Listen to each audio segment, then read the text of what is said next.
प्यारे बच्चों, ये किस किस्म की खबरें आ रही हैं कि मेरा दोस्त खोलू और मेरा दोस्त कोचू दोनों की रिटायरमेंट की बातें कर रहे हैं। अभी तो कोचू की उम्र क्या है मेरे दोस्त कोचू की? किस किस्म की बातें आ रही हैं? खैर, अंदर की खबरें आ रही हैं भाई, और ये वाकई अंदर की खबरें हैं। अंदर की खबरें ये आ रही हैं कि अगर इन दोनों ने अगले 2 टेस्टों में परफॉर्मेंस ना दी तो हो सकता है सिडनी में ही रिटायरमेंट का ऐलान कर दें। क्योंकि बातें तो 2 तरह की है ना। एक तो ये है कि अगर इंडिया हार जाता है दोनों मैचेस और WTC का फाइनल ही नहीं खेलेगा तो फिर तो ऑफ कोर्स इन्होंने रिटायरमेंट का ऐलान कर देना, क्योंकि फिर कुछ बनती नहीं। अगली सीरीज भी जो है पता नहीं क्या आगे, और हम प्रीटी श्योर गंभीर वगैरह और बाकी सेलेक्टर्स भी कहेंगे कि जनाब अब हम नए बच्चों को चांस देना चाह रहे हैं। दूसरी बात ये है कि अगर ये दोनों फेल हो जाते हैं इन दोनों टेस्ट में और फिर भी अगर इंडिया जीत जाता है तो फिर क्या ये दोनों तब भी रिटायरमेंट का ऐलान करेंगे या नहीं करेंगे, इसके ऊपर थोड़ा सी बहस करनी पड़ेगी भाई। क्योंकि जहां तक मुझे पता है ना, इन दोनों का, मेरे दोनों दोस्तों का, कोचू का तो मैं कंफर्म है, कोहली भी इनफैक्ट, इन दोनों दोस्तों का मुझे पता है कि अगर टीम क्वालिफाई कर जाती है फाइनल में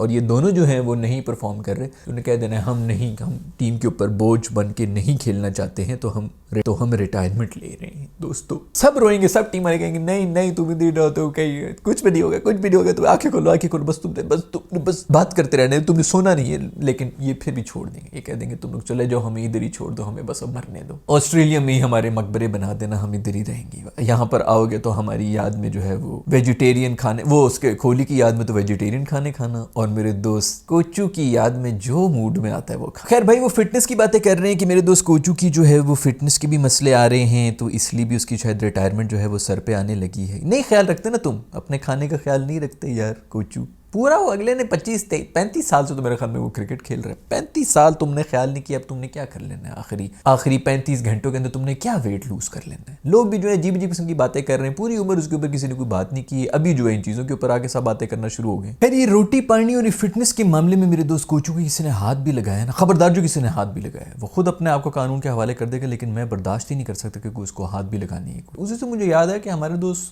कोहली जो है वो भी थोड़ी ज्यादा ही सब्जियां खा के जो ना बिल्कुल ही बेचारा जो है बहुत ही ज्यादा सुकड़ सा गया और परेशान सा भी लगना शुरू हो गया। अब जो लेटेस्ट की जो भी तस्वीरें आ रही हैं, मेरा दोस्त थोड़ा गोश्त वोश खा ले यार, तू वापस थोड़ी प्रोटीन ले ले, ज्यादा सख्तियां अपने लिए रखी नहीं तू। ठीक है फिटनेस वगैरह अच्छी होती है, लेकिन अब इतनी भी क्या सख्ती यार कि बिल्कुल ही जो है मुरझा से गए मेरे दोस्त, स्ट्रेस ले रहे हो बहुत ज्यादा। फिर कोहली की भी रिटायरमेंट का एग्जैक्टली यही केस है कि अगर तो उनकी खुद की परफॉर्मेंस ना हुई तो आई एम प्रीटी श्योर उन्होंने खुद ही कह देना कि यार बस यार ये मैं अपने जूते जो है वो लटकाने लगा हूँ। बट खैर, आपका इस सब के बारे में क्या ख्याल है? क्या वो रिटायर हो रहे हैं, नहीं हो रहे हैं? कोचू रिटायर हो रहा है, कोहली रिटायर हो रहा है, जैसे ये अश्विन का सब कुछ हो गया है, उसके ऊपर अश्विन के अब्बू ने ये कह दिया है कि मेरे बेटे के साथ बहुत नाइंसाफी हुई, बहुत बेइज्जती कर दी उसकी, ये हो गया वो हो गया, जो कि सारे अब्बू ही कहते हैं। उसके ऊपर अश्विन मेरे दोस्त का ये बयान आ गया कि यार मेरे अब्बू की बातें मत सुनो, वो अब्बू वाले जोक्स ही कर रहे हैं। हर किसी का अब्बू जो है ना वो इस तरह कर रहा होता है, मेरे बेटे के साथ नाइंसाफी होगी, मेरे बेटे के साथ ये हो गया। मेरे बाप तो फिर बाप होता है ना, बाप का दिल तो इसी तरह पिघलता रहता है कि मेरे बेटे के साथ बड़ा बुरा हुआ। तो खैर अश्विन वैसे है तो बड़ा ही मैच्योर, उसने फौरन आके कवर अप कर दी, उसने ये भी कह दी मेरे अब्बू को तंग ना करो। मीडिया वाले भी तो घुस जाते हैं ना, अम्मी के पास चले गए। इसके ऊपर अगर किसी ने बयान दिए थे ना, कोई बेहतरीन बयान, तो वो दिए थे नीरज चोपड़ा की अम्मी ने, जब पाकिस्तानी ने जो है उसको हराया था अभी ओलंपिक्स के अंदर, तो उसकी अम्मी ने जो बयान दिए थे ना कि वो भी मेरा बेटा है। वाह वाह क्या ही बात है। फिर उससे हमारा जो अरशद नदीम है उसकी अम्मी ने भी इसी किस्म के बयान दिए कि वो भी मेरा बेटा है, ऑल दैट। क्या मैच्योर वैसे, लेकिन मीडिया सेवी नहीं होते ना यार, स्पेशली पेरेंट्स जो होते हैं उनके पास जाके जो है नासों में नाक के अंदर जो है माइक घुसाया हुआ होता है और क्वेश्चन पूछ रहे होते हैं, उन बेचारों के अंदर जज्बात होते हैं, वो कहीं ना कहीं तो निकलने। दूसरी बात ये भी है कि बहुत सी ऐसी चीज़ें होती हैं जो कि क्रिकेटर्स आके पर्सनल जो अपना मोमेंट होता है अपने खानदान वालों के साथ बात कर लेते हैं, अपनी फैमिली के साथ बात कर रहे होते हैं, वो बाहर आके ना उन्होंने करनी होती है, उनको पता है क्योंकि फ़ायदा तो है नहीं कि इस बात की वजह से जो है वो हमें वापस टीम में ले लेंगे, ऐसा तो होगा नहीं। तो माँ बाप बीवी बच्चे जो हैं वो तो बेचारे उनके थोड़े जज्बात वगैरह, उनको वैसे भी आदत नहीं होती इस तरह लाइमलाइट की और इस तरह फेम की, तो वो जो है उनकी चीज़ें निकल जाती हैं, उनको आइडिया नहीं होता कि कौन सी बात जो है वो कहाँ से कहाँ पहुँच जाती है और उसका क्या बनता है। तो खैर अश्विन ने कह दिया कि भाई अब्बू की बातों का बुरा ना मनाना, उनको प्लीज़ इन सब चीज़ों से बाहर ही रखो। लेकिन अंदर की खबरें ये भी हैं, जो कि असली खबरें हैं, वो ये खबरें भी हैं कि अश्विन को इन्होंने कहा था, अश्विन ने खुद ही कह दिया था कि भाई अगर तुम लोगों ने मुझे टीम में नहीं रखना तो ये मेरी रिटायरमेंट लो और मैनू माफ़ कर दो। इन्होंने कहा कि नहीं तुम आओ, मेरा ख्याल में कोचू ने इसको कहा कि तुम ज़रूर आओ अश्विन, तुम ज़रूर आओगे, तुम खेलोगे भी। कोचू खुद पहुंचा नहीं है, तो इसको जो है वो निकाल दिया, वॉशिंगटन सुंदर को डाल दिया उन्होंने टीम के अंदर। तो मेरा दोस्त अश्विन जो है वो तब गया, उसने कहा कि व्हाट इज़ दिस बकवास, मुझे उन्होंने टीम में नहीं रखा हुआ तो मुझे क्यों सा जलील कर रहे हैं, मेरी रिटायरमेंट ले लेते, मैं इंडिया में धूमधाम के साथ जो है वो रिटायरमेंट का ऐलान करके जो है वो इज्जत के साथ मैं चला जाता। ये क्या बकवास है कि मुझे यहाँ पर बुला के फिर उन्होंने बेंच के ऊपर भी रखा हुआ है। उसके बाद अगले मैच में आ गया कोचू।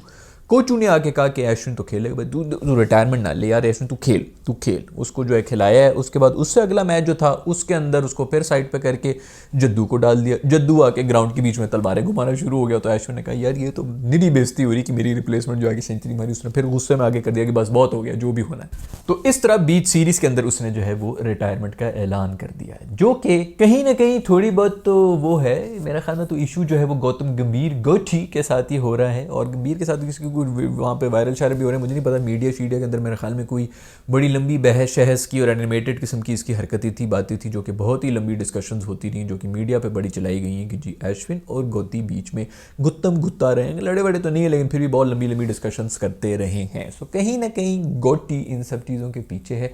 उसको तो अपनी पड़ी भी है ना यार, वो भी नया नया आया नहीं है। उधर श्रीलंका में भी हार गया, फिर उसके बाद जो है न्यूजीलैंड से भी हार गया, अभी जो है यहाँ पर भी वो फंसा हुआ है। तो उस मासूम के तो बुरे वक्त ही, उसने तो कुछ ना कुछ लेने ही है, डिसीजन लेने पड़ेंगे उसको टफ किस्म के। तो अब मेरे ख्याल में ये जो 3 लोग हैं सीनियर, मोस्ट ऑफली चले जाएंगे, लेकिन ज़्यादातर डिपेंड करता है अगले 2 में क्या होता है। क्वेश्चन मेरा फिर वही है कि अगर दोनों परफॉर्मेंस नहीं देते हैं, कोहली और शर्मा, लेकिन इंडिया जीत के WTC का फाइनल खेल रहा है, तो क्या तब भी वो रिटायरमेंट लेंगे? और अगर ये दोनों बहुत अच्छी परफॉर्मेंस दे देते हैं और इंडिया फिर भी हार जाता है, मेरा ख्याल में तब तो ये कंफर्म ही रिटायरमेंट ले लेंगे, क्योंकि वो बड़ा अच्छा मौका बन जाएगा कि यार हमने तो अपना फुल दे दिया, बस हम जा नहीं सके। तो ये सारी सिचुएशन बनी हुई है। आपका इस सब के बारे में क्या कहना है दोस्तों? कॉमेंट्स में मुझे बताइएगा, क्योंकि मुझे तो कुछ समझ नहीं आ रही कितनी सच्चाई है इन बातों में। दूसरी तरफ रमीज मेरे दोस्त की पिछले दिनों बड़ी बिस्ती हो रही थी। वो ये कह रहे थे कि ये जो रूफी है ये पीछे से बॉलिंग करा रहा होता है, विकेटों की भी पीछे से बॉल फेंक देता है, तो इसकी बॉल जो है वो अगर ये आगे से कराएगा तो इसकी स्पीड जो है वो बढ़ जाएगी। तो उसके ऊपर लोगों ने बड़ी इसको गाल गलोच दी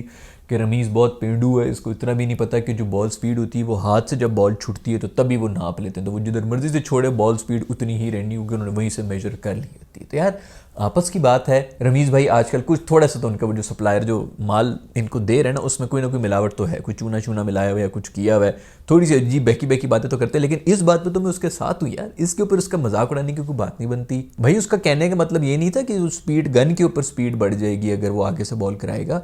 उसका कहने का ये मतलब था कि जो बैटर है उस तक बॉल ज़्यादा तेज़ होके आएगी ना यार, थोड़ी सी उसको भी चांस दे दो यार। ठीक है, हर कोई करता है, हल्की फुल्की भूल जाती है। अब वो इस कच्ची उम्र में अगर उन्होंने इधर उधर कहीं जो है वो थोड़े बहुत मसाले सूंघना शुरू कर दिए हैं, इस किस्म की कोई चीज़ धुएं में उड़ाना शुरू कर दी है, तो सबने की है लाइफ में। कभी नहीं, कोई बचपन में करता है, कोई जवानी में करता है, कोई आखिरी टाइम में आके करता है, लेकिन करता ज़रूर है भाई ऐसी भूल। लेकिन बात उसका ये तो नहीं हर बात के ऊपर हमने मजाक उड़ाना है। मासूम ठीक तो बात कर रहे हैं, आप 1 यार्ड आगे से अगर बॉल फेंकना शुरू कर देंगे बैटर, तो वो 1 यार्ड से बहुत फर्क पड़ जाता है। पॉइंट तो है, लेकिन वही मेरे ख्याल में इसी का कोई रिकॉर्ड शकन इसका तो नहीं है, लेकिन नो बॉल शो बॉल ये नहीं देता। तो यू नेवर नो, आगे आके इतना जोर भी लगा रहे हो तो किधर बॉल निकल रही है और कौन सी नो बॉल भी होना चाहिए। तो मैं उसके बारे में कुछ ज़्यादा बात नहीं कर सकता हूँ, लेकिन बेचारे रमीज़ को छोड़ दो। हमने क्या चार्ट डालने हैं भाई, स्पीडोमीटर के ऊपर क्या आ रहा है? स्पीडोमीटर के ऊपर 700 किलोमीटर आ रही है और आगे जो है वो बॉल रिड़ती हुई टखनों में लग रही हो, तो हमें क्या फ़ायदा हो ऐसी स्पीड का भी? जिधर मर्जी से जो है वो नाप रहा हो, जिधर मर्जी हो। बैटर तक अगर स्पीड से जा रही है वो बीट हो जाए स्पीड पे, वो चाहे 125 के ऊपर बीट हो रहा हो, चाहे वो 155। खैर 125 वाली भी तो फिर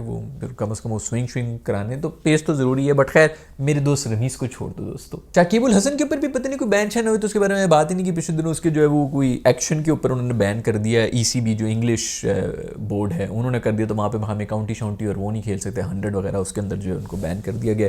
पूरी दुनिया वो खेलता रहा है, पूरा उसका करियर ख़त्म हो गया, अब आके जो है वो इंग्लैंड के अंदर आके उसको बैन कर दिया गया। मुझे तो लगता है वैसे भी रिटायरमेंट के बाद उसने थोड़ा खुल के थोड़े से और जो है मोड़ मोड़ के हाथ फेंकना शुरू कर दिए होंगे कि मैं ज़रा मुरली बन जाऊँ जाते जाते। तो उसने भी कहा होगा कि यार आप कौन मुझे चेक करेगा, वहाँ पे तो सख्तियाँ होती थी, तो थोड़ा सा पोनी मोनी थोड़ी बाहर भी निकल जाए। तो क्या मैं भी कह दूंगा हाइपर एक्सटेंशन हो रही है ज़रा। हाइपर एक्सटेंशन वैसे उल्टी इस साइड पे होती है, मैं कहूँगा कि ज़रा इस तरफ को मेरी हाइपर एक्सटेंशन हो जाती है। तो खैर उस मासूम को भी बैन कर दी मैंने, उसके बारे में ये बात कर लूँ। जिम्बाब्वे और अफगानिस्तान का मैच था, मेरे ख्याल में को 50 के ऊपर ऑल आउट हो गए, उनके साथ भी बड़ा बुरा हुआ है। बांग्लादेश ने बड़ी बेहतरीन परफॉर्मेंस दी है वेस्ट इंडीज़ के खिलाफ, मैं उसके ऊपर पहले भी बात कर चुका हूँ। बेहतरीन परफॉर्मेंस इज़ वेरी गुड। खैर ये सब खबरें हैं क्रिकेट की दुनिया से। आपका ये सब रिटायरमेंट की खबरों के ऊपर क्या फीडबैक है कमेंट्स में जरूर बताइएगा। See you in the next video, bye.